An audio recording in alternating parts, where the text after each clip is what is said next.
I'm Adam Watson. I'm Julian Watson. This is the Dark Slinger Mafia 1 week of Valentine's Day. Every day this week, we're going to be taking a look at a book that's a Valentine's Day special, something to do with like marriage or love, or an anti Valentine's Day special. This one kind of fits into the second category. Yeah. What do you think of this cover?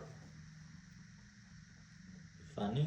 Okay. It has like an old school romance comic vibe to it, and I think it actually captures it pretty well. So you see like Just Married or any of those old dating comics. This looks like one of those.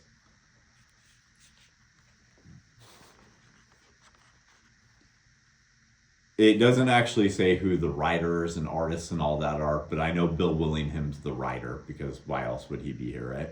Yeah. Giuseppe Cafaro is who I'm guessing is the artist. Andrew Dalhouse did something, but I don't know what. Taylor Esposito, I'm guessing, is the letterer. And Matt Idelson, I'm guessing, is the editor. So I get why they do goofy-ass credits like this, because it's fun, like in The Simpsons. But it makes it hard to actually give proper credits. I'm guessing it's writer, artist, colorist, letterer, but editor, but I don't know that for a fact. Yeah. So it starts off with Red Sonja going after a witch because apparently she has given a prophecy to a guy that he's going to one day rule over a kingdom, and instead he died. So the family hired Red Sonja to go and take her out for lying. But she's not a false witch. And she hits Red Sonja with mushroom-laced waves. I don't know. I'm not sure what the psychedelia is supposed to represent exactly. But when she wakes up, instead of just killing her, the old lady decides to explain everything to her.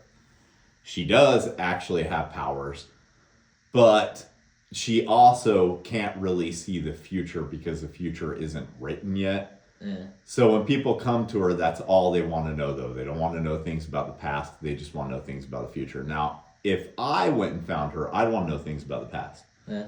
You can better prepare yourself to the future if you learn your past. So why not?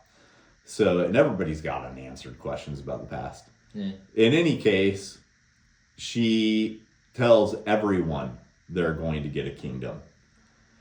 And sometimes they actually achieve it because they work hard toward the goal of what she's told them that they're going to get. Yeah. I would like to go back and take a look at the Conan comic where he's told that someday he'll roll over a kingdom.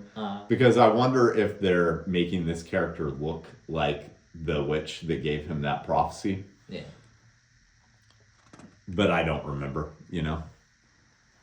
Whatever the case, Sonja's pretty sick, which is probably pretty normal when you get hit with like that many waves of psychedelia.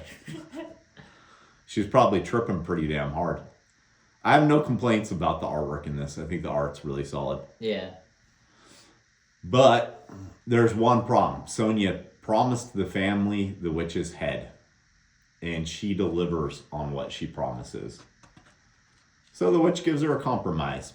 Here's a head that looks like me. Don't know if it's her sister, anything like that. That's not really explained. And then she decides to move her house. Now, I'm wondering here, is the witch Baba Yaga? Maybe. Or does she just have a chicken-legged house? I know Bill Willingham's used Baba Yaga in other stories. Yeah. She's a character throughout Fables, so it wouldn't surprise me if, she is that, or if that's just inspired by, like, his love of Baba Yaga. Yeah.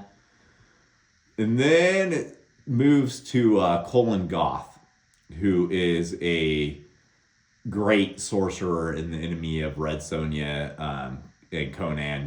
He's basically like a scourge of the Hyborian Age. Yeah. A minstrel is singing his praises when they spot the little witch's house being pulled by chickens and decide to stop for some reason. I don't know why exactly. I would also stop if I saw a house pulled by chickens. Right. But he wants to kill the lady because she's trespassing on his land, I guess is what's going on. Eat her chickens and kill her. But she's craftier than Colin Goth, and tells him she'll give him a potion that will lead him to his heart's desire if he just spares her. He thinks, I could just kill you and just take that. But apparently her potions are magicked so that the amount that you pay is the amount of potency they have, which is actually pretty, like, smart. Yeah. And turns out that it's true. Like, later on in the comic, you find out that's actually, like, a true thing. So she convinces him, but what he wants for his heart desire is to find the greatest enemy he's ever had who continues to elude him. His minstrel pops off on that one because he doesn't think that Colin Goth actually has any enemies that are alive. And for that, Colin Goth switches his head with that of a chicken. Then drinks the potion and gets so crazed from it that he's got to drive off on his dragon to the town where Red Sonja is. Like, I like this shot of him coming in on the dragon. Yeah. Red Sonja is just telling stories about how she chopped a guy's head off and shoved it in his pants. When all of a sudden, Colin Goth just bursts in and decides he's going to forcefully kiss her because she's the greatest love of his life.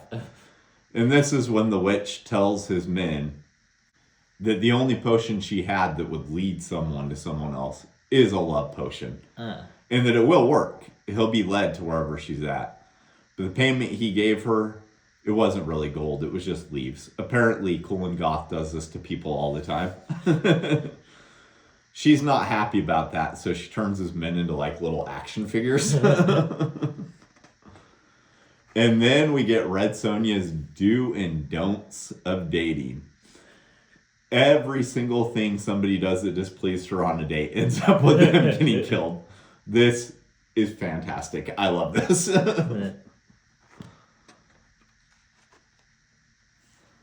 Back to the main story, we have Colin Goth trying to lay one on Red Sonja once again, which is a mistake. He gets his ass kicked, but he just keeps coming back because, he wants this. And, well, yeah.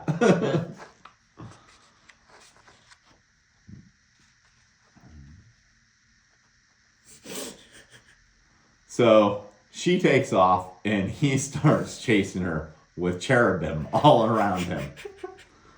He's in love, and this is what Colin Goth acts like when he's in love. He's even creepier in love, it turns out.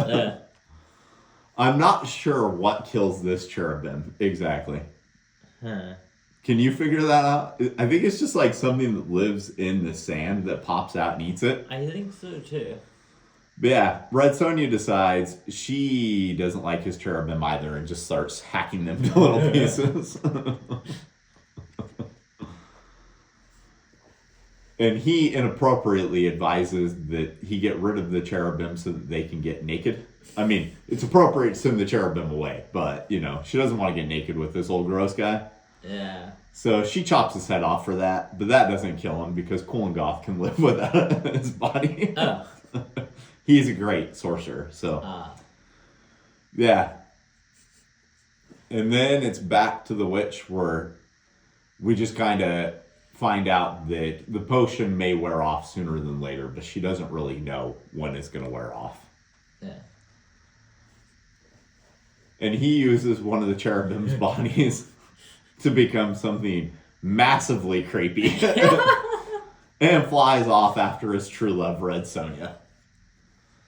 So, yeah, that's the Red Sonja Valentine's Day special.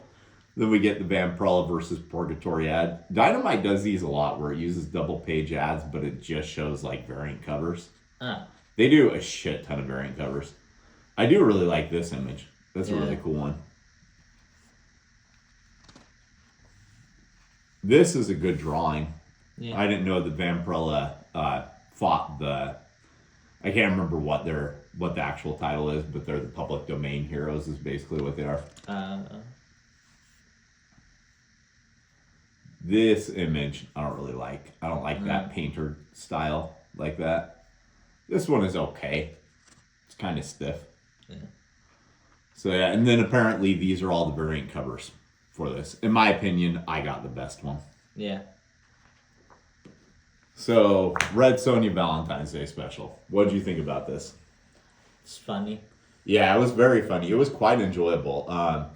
The only Red Sonja I've really read has been in Conan. I haven't read any of the solo adventures yet. I have to say, this one was quite enjoyable. I liked it a lot. Yeah, it made me want to read the other Red Sonjas I have because I already own quite a number of the hardcovers and things like that. Just never got around to reading them. You got anything else? Nope. All right, let's go make some comics. We didn't create the comics that were featured in today's episode, but we did create these. Check out Ghost Assassin in the Cards and the Chihuahua Who Flew Away mini comic, both of which were written by me. The Chihuahua Who Flew Away was illustrated by me.